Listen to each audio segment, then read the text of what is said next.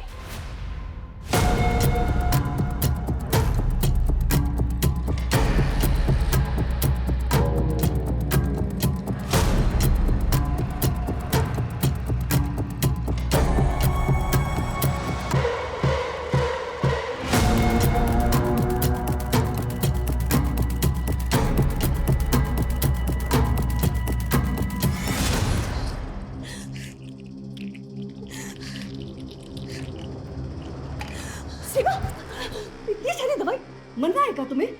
हमें इस घर में ब्याहना ही नहीं चाहिए था। आप सब लोगों ने हमसे ये बात छुपाई कि संजीव जी को दिमाग का दौरा पड़ता है, और आप लोग की जनरेशन में सबको यही बीमारी था। कहीं इसका असर हमारे बच्चों पे पड़ा तो?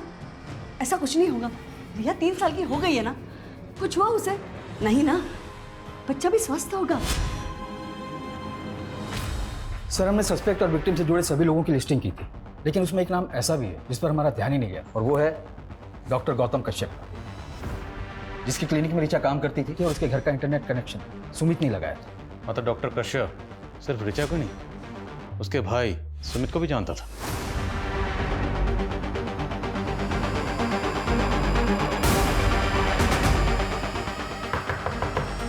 Doctor Kashyap, doctor Kashyap,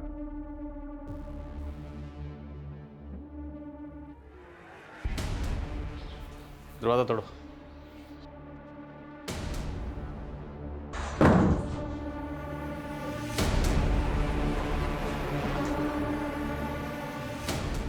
doctor Kashyap,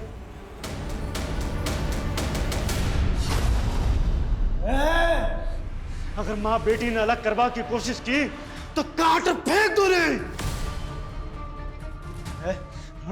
निकलो उठा सर, निकलो उठा सर, कश्यप निकलो उठा सर, निकलो उठा सर। 50 साल से माँ बेटी जुदा, हाँ, और अब जमाना फिर से अलग करवो चाहो, हाँ? मैं काट फेंक दूंगी। छोड़ो, छोड़ो मुझे। सुमित, सुमित, क्या बात कर रहे हो डॉक्टर गौतम? पिछले जन्म में हम लड़की थे। हाँ, हम तुम्हारी माँ थे, एक औरत, और वैद का काम करते थे, और इस जन्म में हम डॉक्टर हैं। आपका है ना वो karmicsoulmate.com पे पुनर्जन्म के किस्से पढ़ पढ़ के दिमाग खराब हो गया। अभी तुम नादान हो ना, यकीन नहीं करोगे। हम पिछले जन्म में वैद ही नहीं, ब्लैक मैजिक की प्रैक्टिस भी किया करते थे, और इस जन्म में भी कर रहे हैं। और इसी ब्लैक मैजिक की मदद से हमें यह पता चल गया है कि हम दोनों पिछले जन्म में माँ बेटी थी। तुमने सुमित को फालतू कहानियां सुना के सुमित को हासिल करने के लिए तूने उसकी पूरी फैमिली खत्म कर दी। सिर्फ हमने ही नहीं, हमारे बेटी ने भी हमारा साथ दिया। जिन 3 लोगों ने 50 साल पहले हमें मारा था, हमने उन्हें मारकर अपना बदला पूरा किया है। गोमांती यानी हम और लामानी यानी तुम। ठीक 50 साल पहले 11 मई को हम दोनों मरे थे, और जिस दिन हम मरे थे उस दिन पूर्वा फाल्गुनी नक्षत्र था, और जिस दिन हम पैदा हुए उस दिन भी पूर्वा फाल्गुनी नक्षत्र ही था। और कमाल की बात यह है कि जिस दिन तुम पैदा हुए उस दिन भी पूर्वा फाल्गुनी नक्षत्र ही था। तो क्या पिछले जन्म में हम सच में आपकी बेटी थे? हाँ, हम दोनों माँ बेटी थे। और हम दोनों को जिन 3 लोगों ने मार दिया था,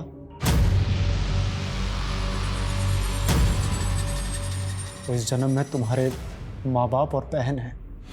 जी सर, हमें यकीन था कि वो तीनों ही हम दोनों के कातिल थे। वे तुम ना, वो डॉक्टर 1 नंबर का सनकी है, दिमाग खराब कर दिया उसने तुम्हारा। तो अपनी माँ को लेकर राजस्थान के गांव में क्यों गए थे? हमने तो माँ को उनके मुंह पे ही बोल दिया था कि पिछले जन्म में वो हमारी कातिल थी, तो गाँव ले जाकर सब बता दिया। वो समझ बैठी कि हमें वही दिमागी जेनेटिक डिजीज़ है जो हमारे बाप दादा को थी, पर हमें तो बदला लेना था।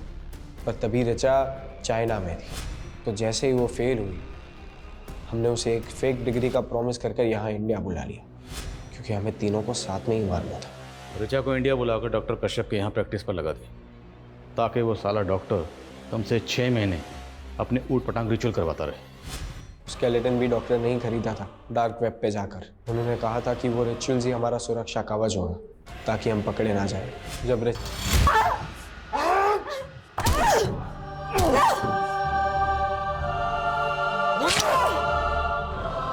उस हादसे के बाद सुमित अपनी याददाश्त भूलने लगा। अगर कहीं भाग जाता तो, इसलिए हमने उसे कैद कर लिया।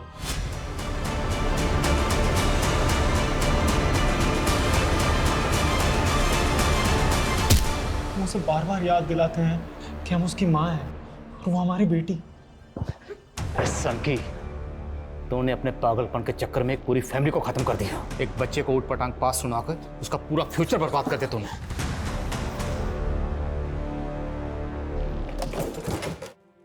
सर, इस डॉक्टर ने तो बड़ी लंबी प्लानिंग कर रखी है। सर, आप किस तरह की प्लानिंग? उसने कहा कि कोर्ट में उसे लॉयर नहीं चाहिए, वो अपना केस खुद ही लड़ेगा, जिसके लिए उसने डॉक्यूमेंट भी तैयार कर रखे। सर, अब वो कोर्ट में 50 साल पुरानी गोमंती और लमानी मर्डर केस को फिर से ओपन करके ये साबित करना चाहता है कि 50 साल पहले सीमा, संजीव और रीचा ने उनके पिछले जन्म में इसकी हत्या की थी। सर, ये पक्का सनकी है। और वैसे भी 50 साल पहले गोमंती और लमानी का मर्डर किसने किया था, ये तो कभी पता ही नहीं चला। लेकिन ये डॉक्टर वो केस पक्का ओपन करेगा। मैंने एक से एक सनकी और सिरफिरे लोगों को देखा, पर ये डॉक्टर कश्यप सबसे ऊपर है। ये दुनिया ऐसे ऐसे अजीब और ख़तरनाक लोगों से भरी पड़ी है, इन्हें समझने और पहचानने में लोग अक्सर धोखा खा जाते हैं और सुमित और उसके परिवार की तरह उनका शिकार बन जाते हैं। लोगों को ऐसे सनकी और सरफिरे लोगों से सतर्क और सुरक्षित रहने की ज़रूरत है।